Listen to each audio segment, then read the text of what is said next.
Oi, gente, tudo bem com vocês? Espero que vocês estejam muito bem, muito saudáveis, fazendo suas atividades, tá bom? Então, hoje nós vamos continuar aqui, vamos começar lá agora no capítulo 8. E sabe, gente, que nós ainda vamos continuar vendo a respeito desse tipo de poesia, desse tipo de texto que fala sobre a cultura nordestina, tá? Que eu estou me encantando com todo esse conhecimento que a gente está tendo aqui através das nossas aulas, né? A gente viu ali o cordel, né? Aquela literatura que é a joia, né? Lá da cultura nordestina. A gente viu outros textos, né? A gente viu ali o duelo, né? Inclusive vocês participaram, né? Na aula síncrona da apresentação desses duelos. Olha, ficou nota 1000, tá? Já quero dar aqui o meu grande beijo para o 5º ano, que participou e que fez muito bonito ali no duelo, tá bom? E hoje a gente vai continuar vendo ainda a respeito dessa literatura que representa o povo nordestino e que representa essa cultura, tá? Essa rica cultura. E hoje o autor do texto de vocês aqui do capítulo 8, gente, o nome dele, na verdade, é Antônio Gonçalves da Silva, mas ele é muito mais conhecido como Patativa do Assaré, tá? Não tem nada a ver com Patati Patatá, tá? Esquece, é outra coisa. Por que Patativa do Assaré? Então, deixa eu contar um pouco da história deste homem, tá? Do Antônio Gonçalves da Silva, que é o autor do nosso texto, Cante Lá que eu canto cá, tá? Do capítulo 8, para vocês conhecerem um pouquinho mais a respeito desta pessoa, desta personalidade, né? E para vocês saberem por que ele recebeu, por exemplo, esse nome, Patativa do Assaré, tá? Então, gente, Antônio Gonçalves da Silva, ele nasceu em 1909, lá no Ceará, no sertão do Ceará, tá? Numa cidade chamada Assaré, certo?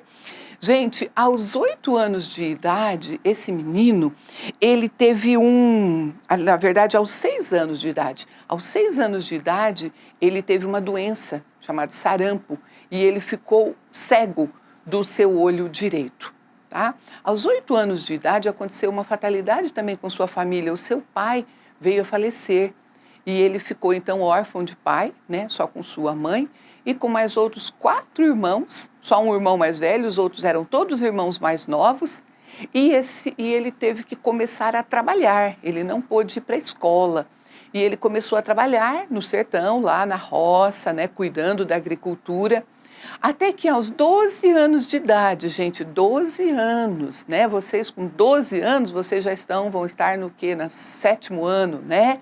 Com 12 anos de idade, esse menino, Antônio Gonçalves, foi para a escola. E ele ficou lá na escola, sabe quanto tempo? 4 meses. Só 4 meses, gente. Mas foi o suficiente para esse menino aprender o rudimento da leitura e da escrita. E se apaixonar, sabe por quê? Pela poesia. Ele se apaixonou pelos versos, gente, pelas estrofes, pelas rimas. E esse menino foi crescendo, né? Agora, aos 13 anos de idade, ele já começou a compor os seus próprios versos, não só ler, mas também a compor. E aos 16 anos de idade, ele ganhou da sua mãe uma viola. Lembra lá do repente, né, daqueles versos improvisados? Pois é, aos 16 anos de idade, com a sua viola, ele começou a fazer repente. As pessoas falavam um assunto para ele, gente, e da cabeça dele ia surgindo um monte de poesia, um monte de rimas. Isso foi muito, muito bonito e as pessoas foram gostando tanto, que deram o apelido para ele de Patativa do Assaré. Patativa é um passarinho, é uma espécie de passarinho nativo lá do Ceará. E Assaré é o nome da cidade onde ele nasceu, daí Patativa do Assaré. Era como se ele fosse um passarinho, um cantor lá daquela região. E ele começou a fazer muito repente, muitos versos, muitas trovas e começou a se apresentar em festas regionais. E muitas pessoas começaram a ver aquele talento, gente, aquele talento natural que aquele mocinho tinha. E assim ele foi ficando muito conhecido. E o que o consagrou mesmo foi em 1964, ele já tinha aí uma certa idade, né? Que 50 e poucos anos, quando ele escreveu uma poesia chamada Triste Partida. Tá? É um poema muito bonito. Entra lá no YouTube e coloca lá assim, Patativa do Assaré, Triste Partida. Você vai ouvir ele mesmo declamando, ele mesmo falando esse poema. É lindo, conta de uma história de uma família que teve que sair do sertão, ir lá para São Paulo para tentar a vida. É lindo, gente, é muito triste também, mas é muito bonito, tá? Então, gente, esse menino se tornou esse homem de sucesso, os seus livros, os seus poemas foram traduzidos para várias línguas, tá? Várias pessoas traduziram. Ele foi objeto de estudo em faculdades, em universidades fora do nosso país, porque uma pessoa com tão pouca cultura, né, com tão pouco conhecimento científico, como ele se tornou um grande escritor, um maravilhoso escritor. Tá bom?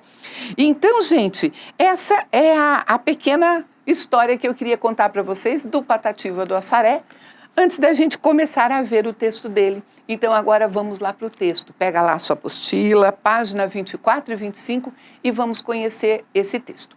Já quero dizer para vocês que esse texto, né, inclusive muitas das outras poesias de Patativa do Assaré, representam exatamente a voz do sertanejo, daquela pessoa simples lá do campo, lá da roça. Então a gente vai ver ali muitas palavras que representam essa fala, tá? Isso não é considerado um erro gramatical, é só considerado um regionalismo, tá bom? É considerado uma variação linguística, ok? Então acompanha comigo lá. Primeiro, o assunto, o que é? É como se fosse um cantor sertanejo, um poeta lá do sertão, falando para um poeta da cidade o porquê que ele acha que ele não deve cantar, desculpem, sobre as coisas do sertão. Ele meio que dá umas dicas ali para o poeta da cidade, por que ele não deve cantar sobre as coisas do sertão, tá? Então, acompanhem comigo, vamos lá. Cante lá que eu canto cá. Poeta cantor de rua, que na cidade nasceu, cante a cidade que é sua, que eu canto o sertão que é meu. Se aí você teve estudo, aqui Deus me ensinou tudo. Sem de livro precisar, por favor, não mexa aqui, que eu também não mexo aí, cante lá que eu canto cá. Você teve educação, aprendeu muita ciência, mas das coisas do sertão não tem boa experiência. Nunca fez uma boa paioça, nunca trabalhou na roça, não pôde conhecer bem, pois nessa penosa vida, só quem provou da comida sabe o gosto que ela tem. Para a gente cantar o sertão, precisa nele morar, ter almoço de feijão e janta de mucunzá, viver pobre, sem dinheiro, trabalhando o dia inteiro, socado dentro do mato, de apragata currulepe, pisando em riba de estrepe, brocando a unha de gato. Você é muito ditoso, sabe ler, sabe escrever, pois vá cantando o seu gozo, que eu canto o meu padecer. Enquanto a felicidade, você canta na cidade, cá no sertão eu enfrento a fome, a dor, a miséria.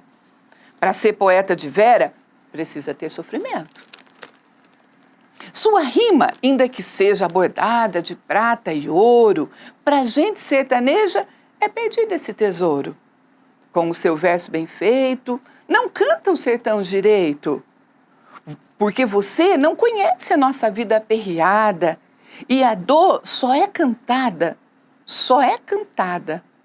por quem padece. Só canta o sertão direito, com tudo quanto ele tem, quem sempre correu estreito, sem proteção de ninguém, coberto de precisão, suportando a privação com paciência de Jó, puxando o cabo da enxada, na quebrada e na chapada, moiadinho de suor. Amigo, não tenha queixa.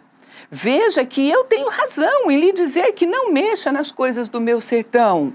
Pois se não sabe o colega, de que maneira se pega num ferro para trabalhar? Por favor, não mexa aqui, que eu também não mexo aí. Cante lá, que eu canto cá. Repare que a minha vida é diferente da sua. A sua rima polida nasceu no salão de rua. Já eu sou bem diferente, meu verso é como a semente que nasce em riba do chão. Não tenho estudo nem arte, a minha rima faz parte das obras da criação. Aqui findo essa verdade, toda cheia de razão. Fique na sua cidade, que eu fico no meu sertão. Já te mostrei um espelho, já lhe dei grande conselho, que você deve tomar. Por favor, não mexa aqui, que eu também não mexo aí. Cante lá, que eu canto cá. Então, queridos, vocês viram aqui que tem a linguagem, é todo escrito com a linguagem do sertanejo, tá? Tem um monte de termos que, se a gente for ver a escrita no dicionário, não é assim que a gente escreve, mas aqui ela está representando a fala, a variedade linguística, a fala deste homem do campo, do sertanejo, tá bom? Então, meus amores, vamos aqui para a página 26, que eu quero ver com vocês aqui algumas questões. Então, acompanhem aqui comigo, por exemplo, a primeira questão da página 26. Primeiramente, quem que fala aqui no texto? Quem fala? Patativa do Assaré, né? O autor, o poeta do sertão. Patativa do Assaré. Vocês vão colocar aí, ok? Para quem que ele se dirige, gente? Ele se dirige para o poeta da cidade, né? O poeta da rua. Então pode colocar aí, poeta da cidade, ok? De onde ele fala? Onde ele está? Ele está onde? No sertão, né? Lá no sertão nordestino, no Ceará. Então vamos colocar sertão nordestino. E onde que está o outro poeta? O outro poeta está na cidade, né? Está na cidade grande, ele tem outra vivência, né? E é por isso que ele insiste tanto que ele não cante sobre o sertão, porque ele não tem experiência, ele não tem realmente uma vivência nesse lugar, tá bom? Então, a questão número 2 é exatamente essa pergunta. Qual que é o tema, né? O tema, eu coloquei aqui como uma sugestão, você pode colocar a tua resposta, mas eu coloquei assim, que o tema, que é para falar sobre o sertão, é preciso ter experiência e viver lá, tá? Então, isso daí, eu acho que é o que o Patativa do Assaré está querendo falar para o poeta da cidade. Olha, para você falar sobre o sertão, você tem que viver aqui. Você tem que sofrer, você tem que trabalhar na roça, você tem que... Não adianta você morar na cidade, ter outra vida e vir aqui falar do sertão, tá bom? A questão número 3 é uma questão de verdadeiro ou falso. Então, vamos analisar aqui essas questões, se elas são verdadeiras ou falsas. Então, diz aqui, olha, por que Patativa resolveu cantar para o colega da cidade? Então, por quê? Primeira questão, para aconselhar o poeta da cidade a não falar de uma realidade que ele desconhece? Sim, né? Ele não pode falar de uma realidade que ele não vive. Segundo, para diferenciar a vida no sertão da rotina da cidade? Também, né? Terceiro, dizer que o sertão é melhor que a cidade? Não, né, gente? Ele não faz isso. Ele não fala que o sertão é melhor que a cidade. Em nenhum momento. Ele só mostra as diferenças. Então, a terceira é falsa.